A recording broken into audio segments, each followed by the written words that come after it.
പാടശേഖര സമിതിയും വെസ്റ്റ് പാടശേഖര സമിതി നല്ല രീതിയിലുള്ള പ്രവർത്തനങ്ങൾ നടന്നുകൊണ്ടിരിക്കുന്നത്. നമുക്ക് അവർക്ക് വേണ്ടിയുള്ള ഉപകരണങ്ങളെല്ലാം പഞ്ചായത്ത് ജനകീയാസൂത്രണ പദ്ധതിയിൽ നടപ്പാക്കിക്കൊണ്ടിരിക്കുകയാണ്. നമുക്കറിയാം, ഇന്ന് നടീൽ മെഷീൻ വരെ, ആധുനികമായ രീതിയിലുള്ള നടീൽ മെഷീൻ വരെ എത്തിച്ചു കൊടുത്തിട്ടുണ്ട്. ഇപ്പോഴൊക്കെ കൃഷി ചെയ്യുന്നത് ആധുനിക രീതിയിലുള്ള നടീൽ മെഷീൻ ഉപയോഗിച്ചാണ് ഇപ്പോൾ കൃഷി രീതിയിൽ നടപ്പാക്കിക്കൊണ്ടിരിക്കുന്നത്. 2 പാടശേഖര സമിതിക്ക് നമുക്കിന്ന് ട്രാക്ടർ നിലവിൽ കൊടുത്തിരിക്കുന്നു. അതുപോലെ തന്നെ നടീൽ മെഷീൻ കൊടുത്തിരിക്കുന്നു. അതുപോലെ തന്നെ ഇപ്പോൾ ഈ പുതിയ പദ്ധതി പ്രകാരം നമ്മൾ കൊയ്ത്തുമതി യന്ത്രം കൂടെ കൊടുത്തിരിക്കുകയാണ്. ആധുനിക രീതിയിൽ തന്നെയുള്ള കൊയ്ത്തുമതി യന്ത്രം ത്രിതല ജില്ലാ പഞ്ചായത്തിൻ്റെയും ബ്ലോക്ക് പഞ്ചായത്തിൻ്റെയും ഗ്രാമപഞ്ചായത്തിൻ്റെയും വിഹിതം ഉപയോഗിച്ചുകൊണ്ട് തന്നെ നമ്മൾ ഈ മെഷീൻ ഈ തവണ നമുക്ക് പാടശേഖര സമിതികൾക്ക് കിട്ടും. അതുപോലെ തന്നെ കുടുംബശ്രീയുടെ പ്രവർത്തനവും വളരെ നല്ല രീതിയിൽ മുന്നോട്ട് പോയിക്കൊണ്ടിരിക്കും. ഞങ്ങൾ അധികാരം എടുക്കുമ്പോൾ ഏകദേശം 160ഓളം കുടുംബശ്രീ യൂണിറ്റുകളാണ് ഉണ്ടായിരുന്നത്. പക്ഷേ ഇന്നത് 274ഓളം കുടുംബശ്രീ യൂണിറ്റുകളായിട്ട് ഉയർന്നു. സംയുക്തമായ രീതിയിൽ തന്നെ കൃഷികൾ നടക്കുന്നൊരു പ്രദേശമാണ് വെളിയനാട് മേഖല.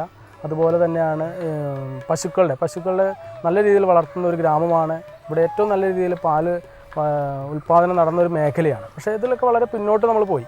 എങ്കിൽ കൂടി ഇപ്പോഴും നമ്മൾ പശു വളർത്തലിന് നല്ല രീതിയിൽ തന്നെ പ്രവർത്തനങ്ങളായി ഏകോപിച്ചുകൊണ്ടാണ് പോകുന്നത്. ഇപ്പോൾ കന്നുകുട്ടി പരിപാലനം നടത്തുന്നു, അതിൻ്റെ പദ്ധതികൾ നടപ്പാക്കുന്നു. അതുപോലെ പാലിന് ഉൽപ്പാദന ബോണസ് എന്ന ലെവലിൽ സംഘങ്ങളിൽ പാലളക്കുന്നവർക്ക് ഉൽപ്പാദന ബോണസ് കൊടുക്കുന്നുണ്ട്. അതിൽ 3 രൂപ എന്നുള്ളത് 6 രൂപയ്ക്ക് കൊടുക്കാൻ പറ്റുമോ എന്നാണ് ഇപ്പോൾ ഞങ്ങൾ പരിശോധിച്ചുകൊണ്ടിരിക്കുന്നത്.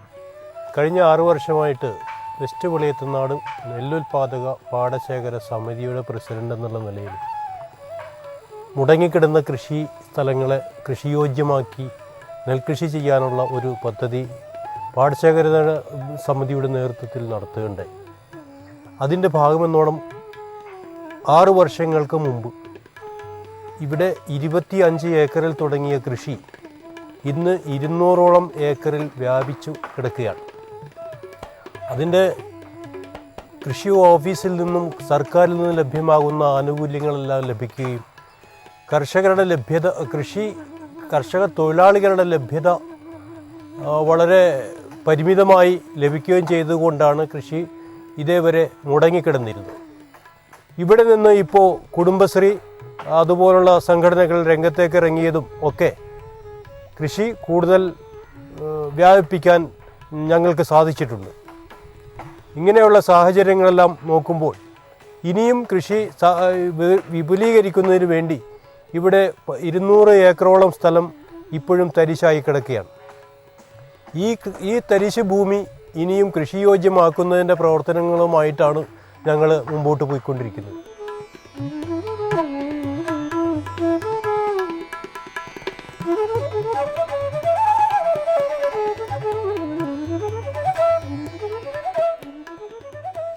വെൽഫെയർ അസോസിയേഷൻ ട്രസ്റ്റ് ഒരു ഉത്തമ മാതൃകാ സമൂഹം എന്ന ലക്ഷ്യത്തോടെ 1991 സ്ഥാപിച്ചു. വൃദ്ധരും അനാഥരും ശാരീരിക മാനസിക വെല്ലുവിളികൾ അനുഭവിക്കുന്നവരുമായ ആളുകൾക്ക് വേണ്ടി എല്ലാ സൗകര്യങ്ങളോടും കൂടി നടത്തുന്ന we care home, welfare village, we care psycho social rehabilitation centre, relief wing, we care day care centre for aged, charitable hospital, ഇങ്ങനെ നിരവധി പദ്ധതികൾ ട്രസ്റ്റിന്റെ കീഴിൽ. ഇത്രയും നല്ല പ്രവർത്തനം കാഴ്ചവെക്കുന്ന ഒരു അസോസിയേഷൻ ജില്ലയിൽ വേറെ ഇല്ലെന്ന് തന്നെ പറയാം.